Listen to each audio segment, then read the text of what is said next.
ఇవాళ రాష్ట్ర ప్రభుత్వం చెప్తున్నట్టుగా గౌరవ ముఖ్యమంత్రి గారు కూడా చెప్పిండు ఏమని, నేను ఎక్కడైనా చర్చకు సిద్ధమంటారు. ఇక మళ్ళీ అది చెప్పకుండా ఈ 42 మీద దృష్టి పెట్టండి, ఈ 42 కోసం మీరు సీరియస్గా ఎఫర్ట్ పెట్టండి, మేము పనిచేయడానికి, మేము కూడా మద్దతు చేయడానికి బీసీ సమాజం అంతా ఇలా మేము ముందు వరుసలో ఉంటాం.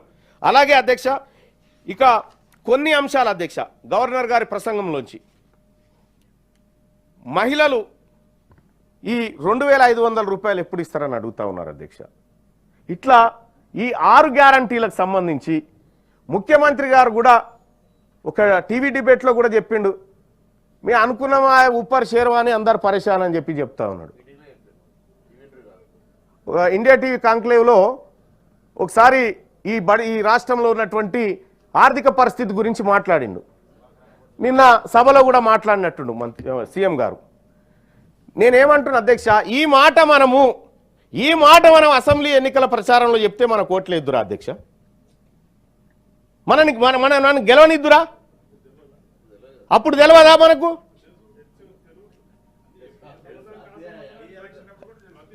నేనేమంటున్నా అధ్యక్ష, ప్రజలు ఆశపడతారు అధ్యక్ష. పెడతా అంటే తీసుకుంటారు, కొడతా అంటే భయపడతారు అధ్యక్ష. ప్రజలకు మనం ప్రజలకు ఆశ పెట్టి మీకు అన్నీ చేస్తామనేటువంటి ఆశ పెట్టి తీరా ఇవాళ మా దగ్గర ఏమీ లేదు, ఊపర్ షేర్వాని అందరు పరేషాన్ అంటే ఓట్లేసిన ప్రజలు ఎటు పోవాలి అధ్యక్ష?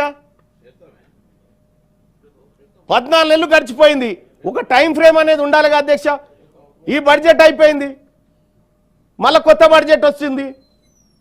ఈసారైనా గౌరవ మంత్రి గారు చెప్తా ఉన్నా, పోయినసారి 9000 కోట్లు ఏదో బీసీల బడ్జెట్ అని పెట్టి ఎంతవరకు ఖర్చు పెట్టారో తెలియదు. కానీ ఇప్పుడు చెప్తా ఉన్నా, మనం కాంగ్రెస్ పార్టీ మేనిఫెస్టోలో పెట్టుకున్నాం, బీసీల కోసం ప్రతి ఏడాది బడ్జెట్లో 20,000 కోట్లు పెడతామని చెప్పుకున్నాం. ఇందులో ఈసారి 20,000 కోట్లు సాధించమని చెప్పి మంత్రి గారిని రిక్వెస్ట్ చేస్తా ఉన్నా.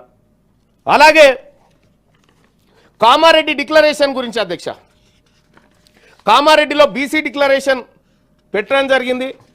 ఆ బీసీ డిక్లరేషన్లో అధ్యక్ష బీసీలకు అనేకమైనటువంటి వరాలు ప్రకటించారు. 42% రిజర్వేషన్ ఇందులో కాంట్రాక్టులలో బీసీ కాంట్రాక్టర్లకు ఇస్తా అని చెప్పారు అధ్యక్ష. మరి ఇప్పుడు జరుగుతున్నటువంటి టెండర్లలో బీసీ కాంట్రాక్టర్లు ఈ ప్రభుత్వానికి ఎందుకు కనిపిస్తలేరు? లేరా? ఉన్నారా? ఇక సప్లాన్ పెడతామని చెప్పారు అధ్యక్ష. మహాత్మా జ్యోతిబా పూలే బీసీ సప్లాన్ తీసుకొస్తామని చెప్పారు. సప్లాన్ కాదు, కేటాయించిన నిధులే ఖర్చు పెట్టినట్టు కనిపించట్లేదు అధ్యక్ష. ఇక సపరేట్ ఎంబీసీ వెల్ఫేర్ మినిస్ట్రీని తీసుకొస్తా ఉన్నారు. సరే, ఎంబీసీ అయినా బీసీ అయినా మా అన్ననే కాబట్టి మాకే ఇబ్బంది లేదు. ఇదే కామారెడ్డి డిక్లరేషన్లో అధ్యక్ష ప్రతి మండలంలో బీసీ గురుకుల పాఠశాల పెడతామని చెప్పారు. అదెటు పోయిందో? ఎలక్షన్లు ఏది సొసైటీలకు ఎలక్షన్లు కండక్ట్ చేసి 10 లక్షల రూపాయలు ప్రతి సొసైటీకి ఇస్తామని ప్రభుత్వం చెప్పింది అధ్యక్ష. అలాగే ముదిరాజులను బీసీ డి నుంచి బీసీ ఏకు తీసుకొస్తామని ఈ మేనిఫెస్టోలో పెట్టినటువంటి అంశాలు అధ్యక్ష. యాదవులకు, కుర్మలకు, గౌడ్లకు, మున్నూరు కాపులకు ఇట్లా అన్ని ఏర్పాటు చేసి వాళ్ళందరికీ ఆర్థిక స్వావలంబన తీసుకొస్తాం, వాళ్ళ యువతకు లోన్లు ఇప్పిస్తామని చెప్పి ఇందులో చెప్పడం జరిగింది అధ్యక్ష. పద్మశాలిలకైతే మెగా పవర్ లూమ్ క్లస్టర్లు జగిత్యాల, నారాయణపేటలో, భువనగిరిలో ఏర్పాటు చేస్తామని చెప్పినాం. జనగామ జిల్లాకు సర్దార్ సర్వాయి పాపన్న పేరు పెట్టుకుంటామని చెప్పినాం. ఈ సర్దార్ సర్వాయి పాపన్న పేరు పెట్టడానికి, సర్వే సరిగా చేయడానికి ఖర్చు గదే అధ్యక్ష. కొత్తగా బడ్జెట్లు కేటాయించాల్సింది ఏమీ లేదు దాంట్లో. ఇక విశ్వకర్మలకైతే టూల్ కిట్లు ఇస్తామని చెప్పినాం. ఇవన్నీ బీసీ ప్రజలకు మనం హామీలు ఇచ్చి తీరా మన దగ్గర లేవు, మనది ఊపర్ షేర్వాని అందరు పరేషాన్ అని చేతులు లేవడితే బీసీ ప్రజలు ఏమైనా పిచ్చోళ్ళా?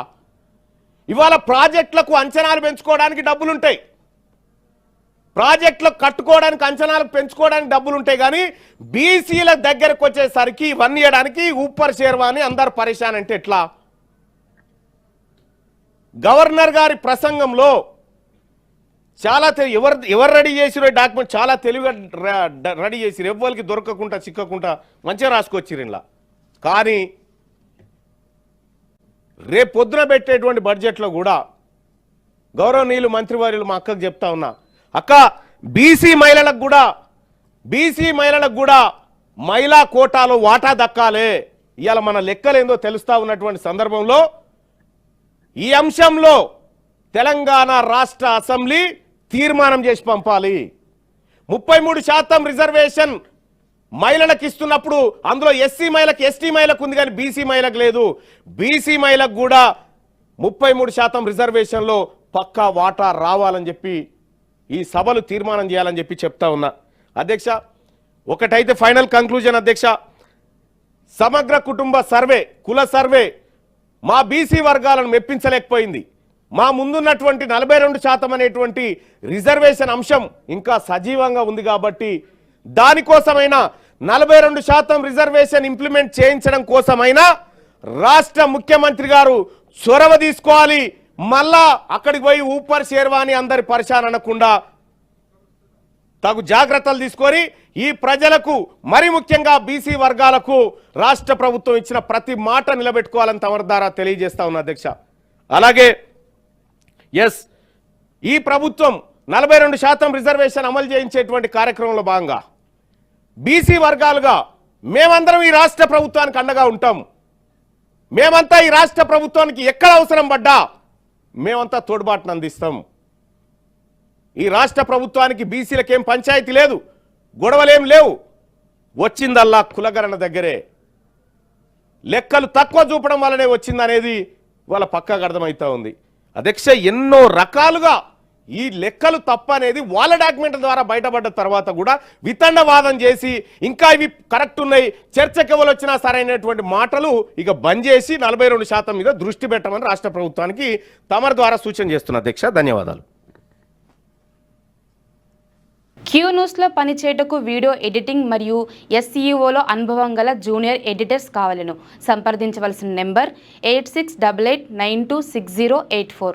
లేటెస్ట్ న్యూస్ తెలుగు మరియు ఇంగ్లీష్ అప్డేట్స్ కోసం ఇప్పుడే క్యూ న్యూస్ అఫీషియల్ యాప్ ని ప్లే స్టోర్ నుండి డౌన్లోడ్ చేసుకోండి. సరికొత్త సమాచారాల కోసం క్యూ న్యూస్ వెబ్సైట్ ని ఫాలో అవ్వండి. ఛానల్లో ప్రాంతీయ, జాతీయ, అంతర్జాతీయ వార్తలు వీక్షించండి.